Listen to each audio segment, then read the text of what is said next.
What's up, man? Welcome back, family.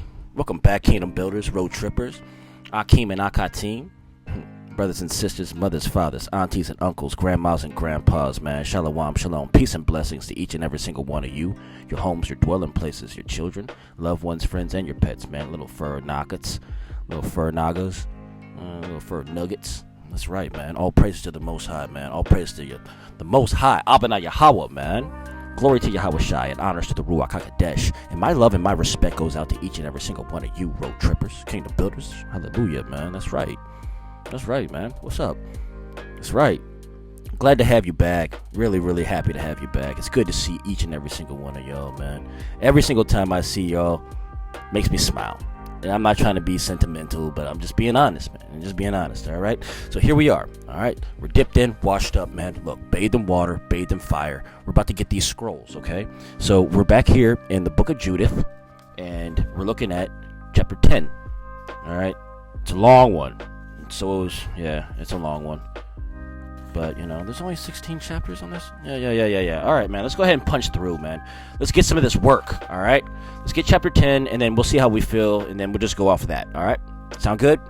Awesome. Cool. All right. How y'all feeling today, by the way? You know what I mean? It's raining over here where I'm at. It's been really rainy, kind of dreary, overcast, just kind of, real sluggish kind of.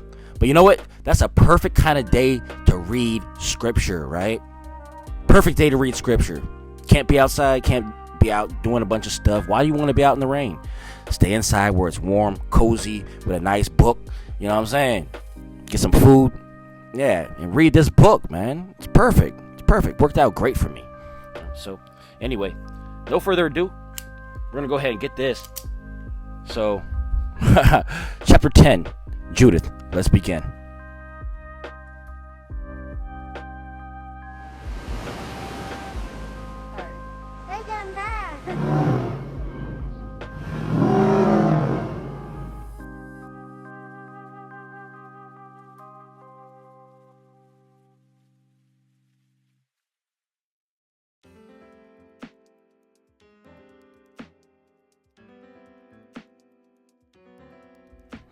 Okay, chapter 10, and it reads, It came to pass, when she had ceased to cry to the Most High of Yasharel, and had finished saying all these words, that she rose up where she had fallen down, called her maid, and went down into the house that she used to live in on the Shabbat days, and on her feast days. She pulled off her sackcloth, which she had put on, took off her garments of her widowhood, washed her body all over with water, anointed herself with rich ointment, braided her hair of her head, and put her tiara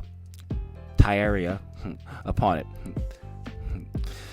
She put on her garments of gladness, which she used to wear in the days of the life of Manasseh her husband. She took sandals for her feet, and put her chains around her, and her bracelets, and her rings, and her earrings, and all her jewelry, and her decked herself bravely,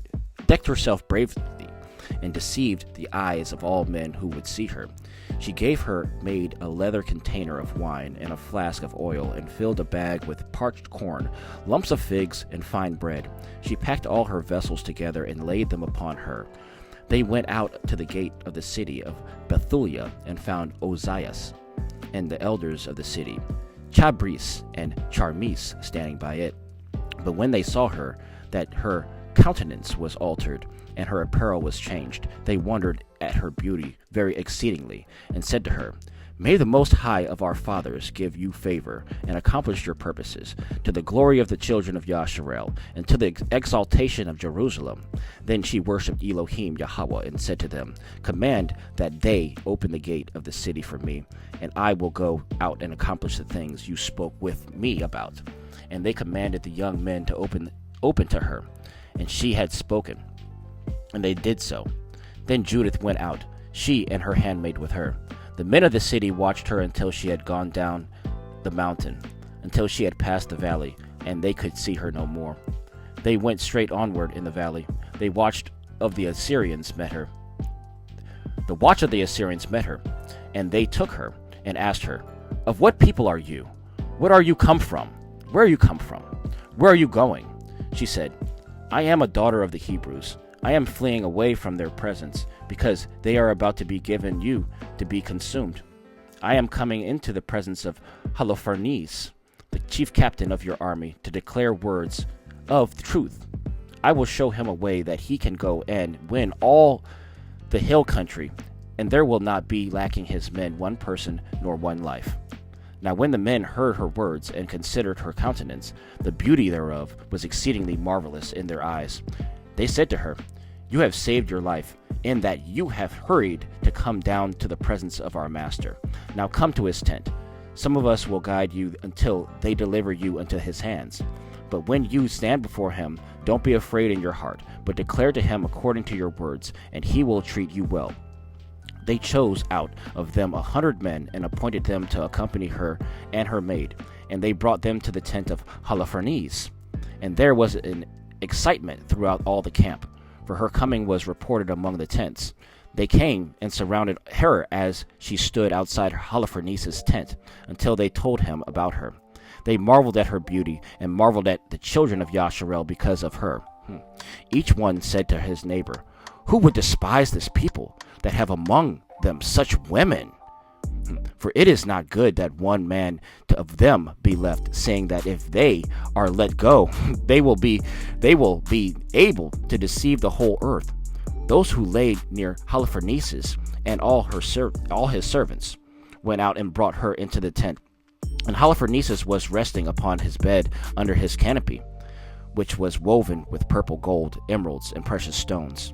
And they told him about her, and he came out into his space before his tent, with silver lamps going before him. But when Judith had come before him and his servants, they all marveled at the beauty of her countenance.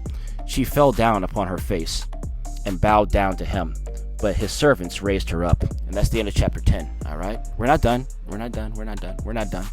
Chapter 11, and it reads, Holofernes said to her, Woman, take courage, don't be afraid in your heart, for I never hurt anyone who has chosen to serve Nebuchadnezzar, the king of all the earth. And now, if your people who dwell in the hill country had not slighted me, I would not have lifted up my spear against them, but they have done these things to themselves.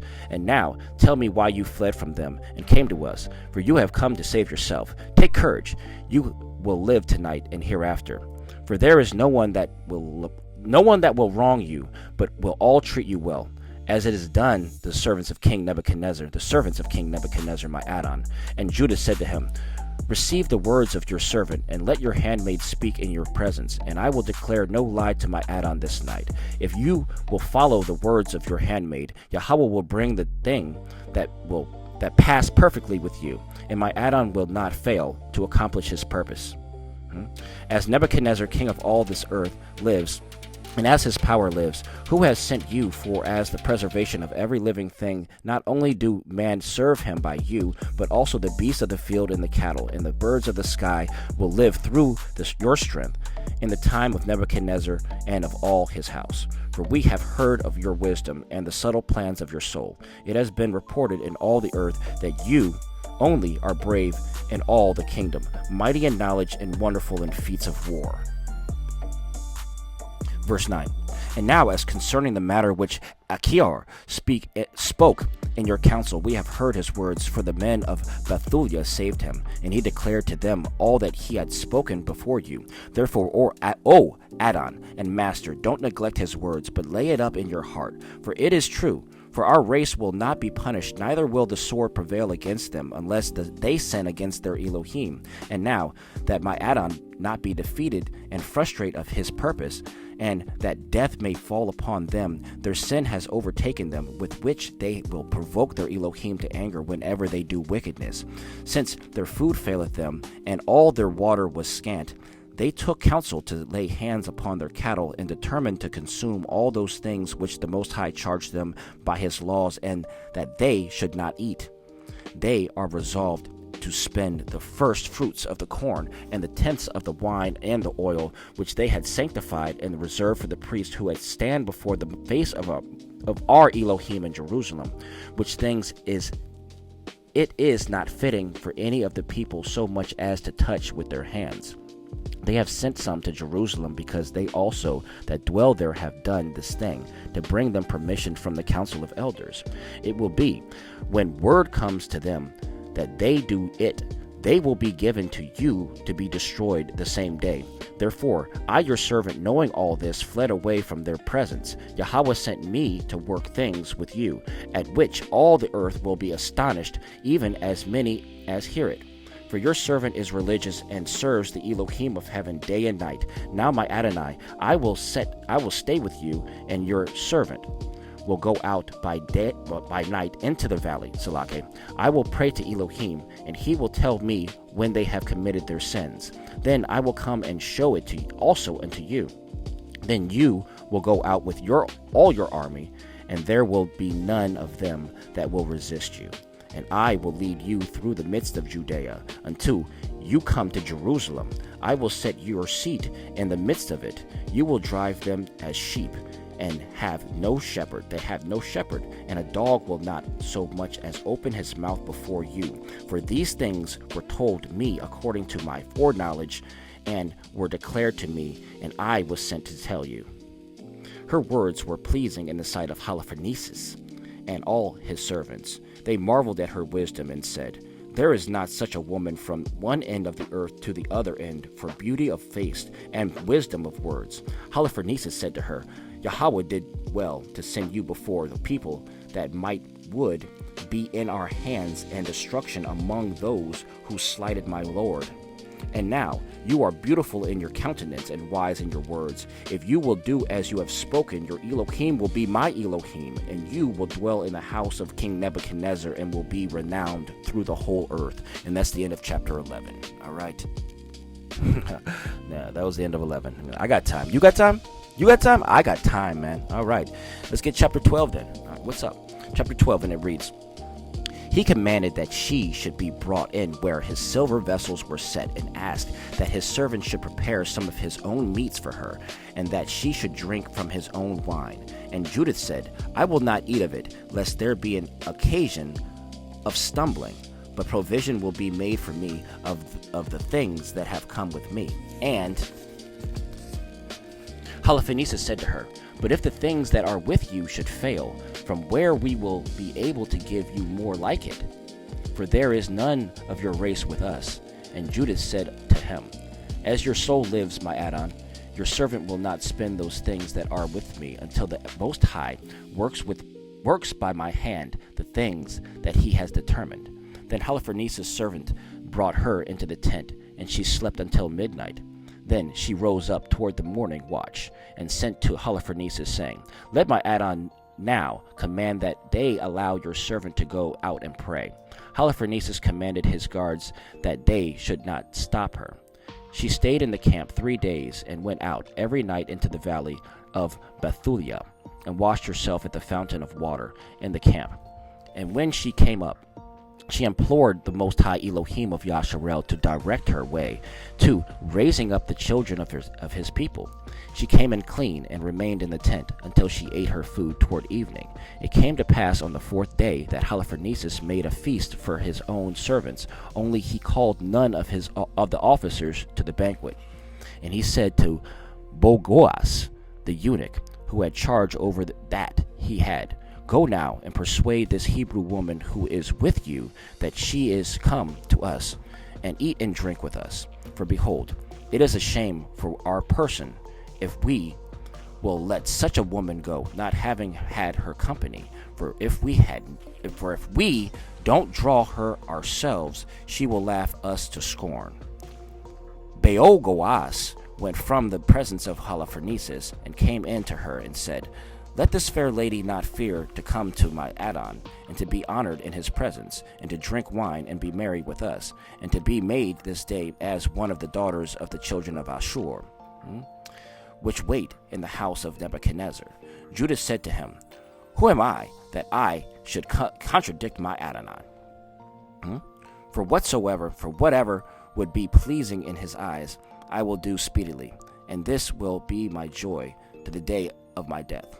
She arose and decked herself with her apparel and all her women's attire, and her servants went and laid fleeces on the ground for her next to Holoferneses, which she had received from Baelgas for her daily use, that she might sit and eat upon them. Judith came in and sat down, and Holoferneses' heart was ravished with her. his soul was moved, and he exceedingly desired her company. He was watching for a time to deceive her, from the day that he had seen her. Holofernes said to her, "Drink now, and be merry with us." Judith said, "I will drink now, my Adon, because my life is magnified in me this day more than all the days since I was born." Then she took and ate and drank before him what her servant had prepared. Holofernes took great delight in her, and drank exceedingly much wine, more than he had drunk at any time in one day since he was born. So that's the end of chapter 12. So he got plastered drunk. She was so beautiful, he was like, oh man, she's going to eat and drink with me. He got slammered. Smacked. Straight smacked. That's the end of chapter 12. We'll pick back up 13, 14. We might even take 13 to the door. I don't know. We'll see how we feel, right? Anyway, man, shalom, shalom. Peace and blessings to each and every single one of y'all. Thanks for reading along with me. You know I love y'all, man. And this narrative is good, man. The book of Judith is good, man. I'm loving this story so far.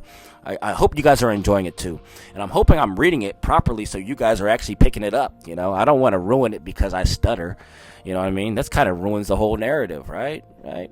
I don't want to ruin your experience because of my lack of abilities, right? So I hope I'm doing a good job, and I hope you guys are really, really getting the meat out of it, though, and really, like, picking it up and, like, really understanding the narrative, right? It's deep. It's really good stuff.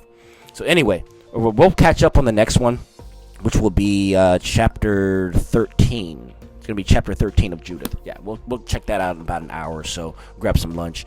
But in the meantime, man, I love y'all, man. Shalom, shalom, peace and blessings. All praises to the Most High. I love y'all. See you soon. Peace out.